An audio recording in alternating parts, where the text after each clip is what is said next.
According to the FBI, there may be as many as 50 active serial killers who are on the loose in the United States.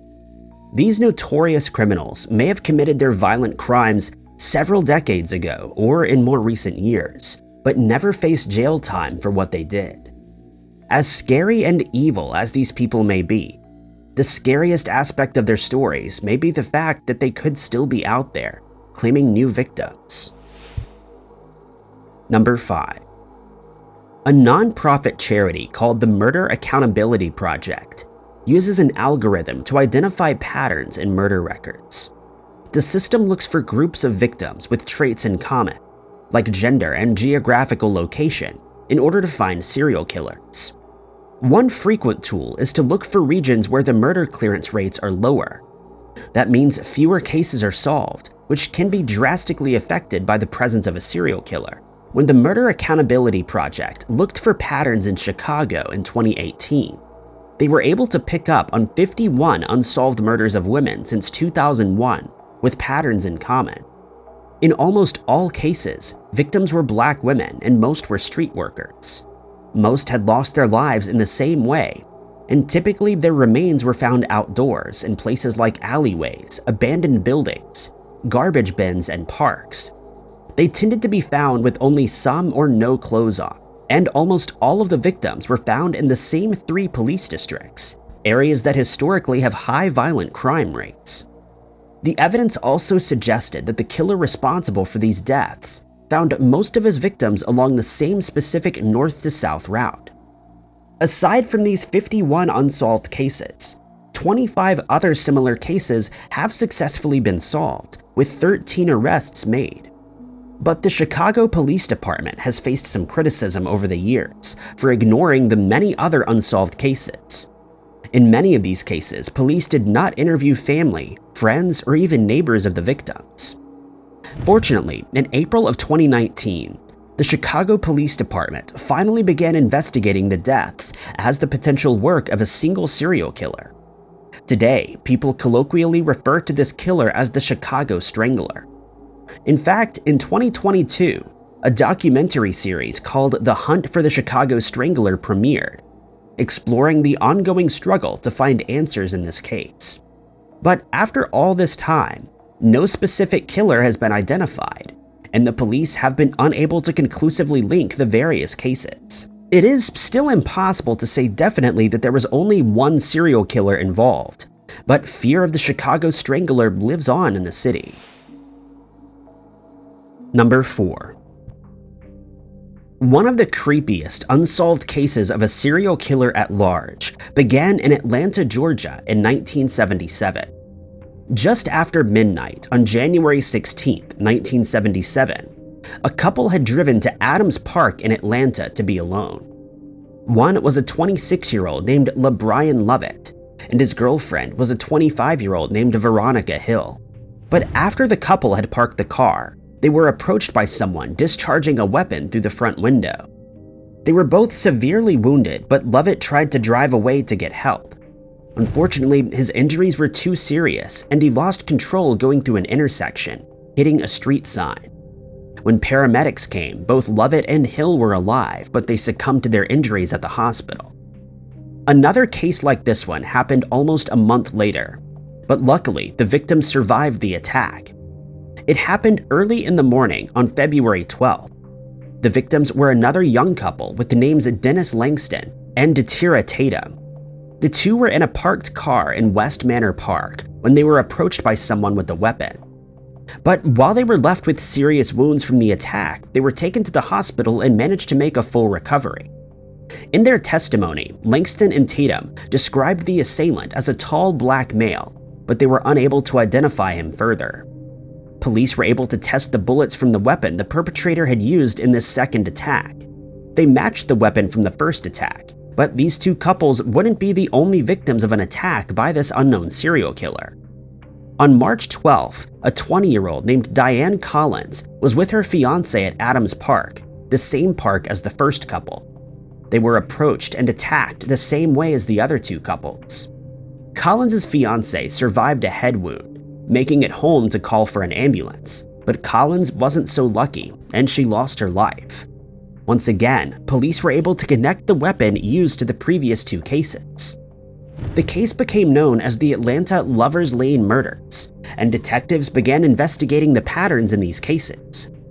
The killer seemed to be making his attacks every 3 weeks, with 26 days being between the first 2 attacks, and 28 between the second and third.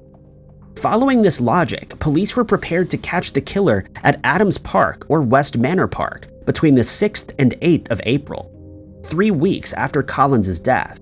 But he never showed up, and police suspect he never struck again. Eventually, attention was drawn away from this case by bigger and more current cases in Atlanta. In the decades since, there have been no new suspects, but crime scene investigators have suggested that the serial killer behind the Lovers Lane murders could still be active. It's possible he knew the police were after him and moved somewhere else, developing a new MO for his kills and escaping undetected. Number 3. Perhaps one of the most disturbing serial killers from the 1990s remains at large, with significant ambiguity about the suspects who have been identified. Between 1990 and 1996, a series of murders took place in the West End of Richmond, Virginia. There were at least 13 victims, all of whom were between the age of 55 and 89.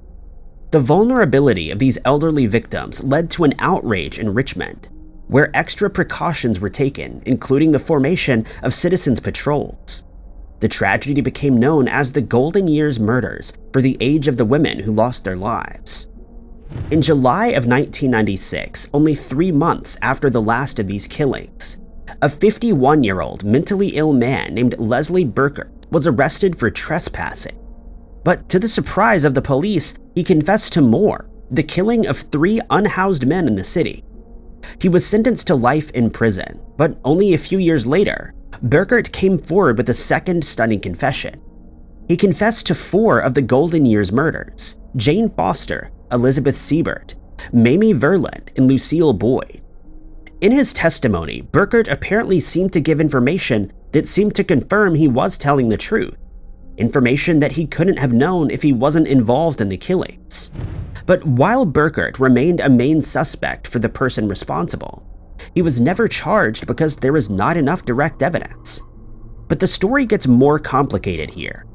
In 2002, Burkert passed away in prison, but shortly before, he took back his initial confessions, claiming that he'd only confessed because he wanted to become a celebrity killer. In the years since, there's been significant discussion about whether Burkert was telling the truth by recanting his confession. Some believe he really was responsible for the killings, especially based on his knowledge of the case details, but others have pointed out the lack of physical evidence, and the fact that Burkert's schizophrenia may have made his initial confession unreliable. To this day, nobody knows whether Burkert was really guilty. Even if he was responsible for the 4 deaths that he originally admitted to, that doesn't account for the other women who lost their lives. Could the Golden Years killer still have been active all of these years? Number 2. The serial killer known as the I-70 Strangler was responsible for at least 12 deaths in Ohio and Indiana between June of 1980 and October of 1991. The man, who has still not been conclusively identified, met most of his victims at gay bars within the same 4-block radius. Their bodies would later be found near I-70, often in ditches and streams. All had lost their lives the same way. The Indianapolis police put together a task force to investigate the I-70 Strangler, and the FBI eventually joined the investigation. 2 potential suspects were described who were very different in physical description and motive. One was between the ages of 20 and 30, while the other was 45 years old. There were a few different suspects. The main suspect was Larry Ayler, another convicted serial killer, often known as the Interstate Killer. While Ayler and the I-70 Strangler had different ways of killing, they took place over different periods of time. There were many similarities between the two, especially with the profile of the victims and the highway locations where they would be left. However, no physical evidence could be found linking Ayler to these specific deaths. After Ayler died in 1994, a confession was released in which he admitted the people he had killed. None of them, however, were the I-70 Strangler victims. The final main suspect was Herb Baumeister, a local businessman who was brought to the police's attention in 1998, and who was also the prime suspect in another string of killings in Indianapolis during the 1990s. But like Ayler, no physical evidence was ever found to conclusively link them, as Baumeister had passed away in 1996. Critics in recent years have criticized the use of Baumeister as a temporary excuse to close the case of the I-70 Strangler. He remains at large today. Number 1. One of the most complex unsolved serial killer cases is that of the Jeff Davis 8. The name refers to 8 women whose bodies were found in swamps and canals around Jennings, Louisiana, between 2005 and 2009. Ethan Brown, an investigative reporter and author who wrote extensively about the case, called that a staggering body count for a tiny sliver of a town of about 10,000. In most of these cases, it was difficult to tell the cause of death due to the decomposition, but there are a number of particularly bizarre connections between the victims that point to the possibility of a serial killer. These weird ties can be traced back to Brown, who uncovered common traits like mental illness and poverty among the victims. But more strangely, many of them knew each other. 2 were cousins, and others were friends or roommates. All of them had served as informants for the police in local crime cases, which sometimes involved giving them information about other victims from the Jeff Davis 8. There are 2 main theories about the Jeff Davis 8.